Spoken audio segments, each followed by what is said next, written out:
राधे राधे, जय श्री कृष्णा। आज मैं आपको एक लड़की के बारे में कहानी सुना रही हूँ। वो लड़की 3 बहनें थी और एक भाई था। वो लड़की अपने परिवार में सबसे छोटी थी। वो लड़की शुरू से ही भगवान का पूजा पाठ किया करती थी।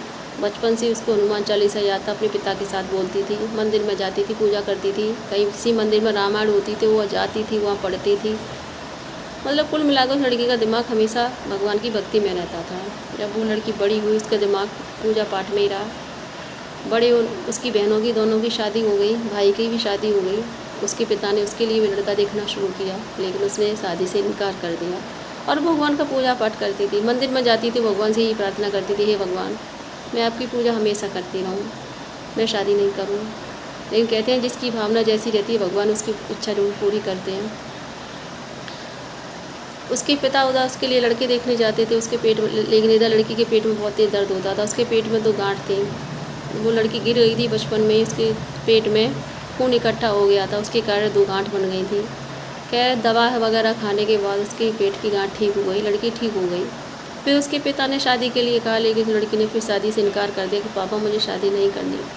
लेकिन उसके पिता उसके ऊपर दबाव बनाते थे कि ये समाज है, लेकिन उसने मना कर दिया, पापा जीवन में कभी भी कोई कहलवाने का काम नहीं करूँगी जिसके कारण आपको शर्मिंदा होना पड़े। लेकिन उसके पिता नहीं मानते थे, लड़के देखने जाते थे। वो लड़की बेचारी बहुत रोती थी, भगवान से पूजा करती थी, मंदिर में जाके यही प्रार्थना करती थी, हे भगवान कोई रास्ता निकालो।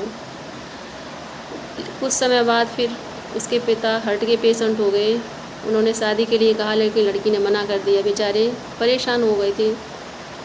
तब उसने कहा था, उसके पिता उसकी बहुत चिंता करते थे, बहुत ज़्यादा चिंता करते थे कि मेरी बात में मेरी बेटी का क्या होगा। लेकिन उसने कहा, पापा आप चिंता बिल्कुल मत कीजिए, मैं जीवन में ने अभी तक कोई आपको कहलवाने का काम नहीं किया है जिसके कारण आपको शर्मिंदा होना पड़े, और न मैं कभी कोई ऐसा काम करूँगी जिसके कारण आपको शर्मिंदा होना पड़े।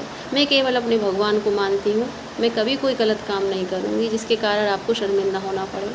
लेकिन फिर भी इसके पिता नहीं मानते थे, बेचारी चिंता करते। तब उसने कहा कि पापा अगर मैं विधवा हो जाती या मेरी जिससे शादी होती वो मुझे ठीक से नहीं रखता, मेरा तलाक हो जाता, तो क्या आप मुझे अपने पास नहीं रखते, क्या आप मैं आपके घर में नहीं रहती।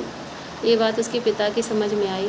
फिर उन्हें चिंता करना छोड़ दिया। उन्होंने कहा, जब ये भगवान को मानती है तो वो ऊपर वाला ही है इसका।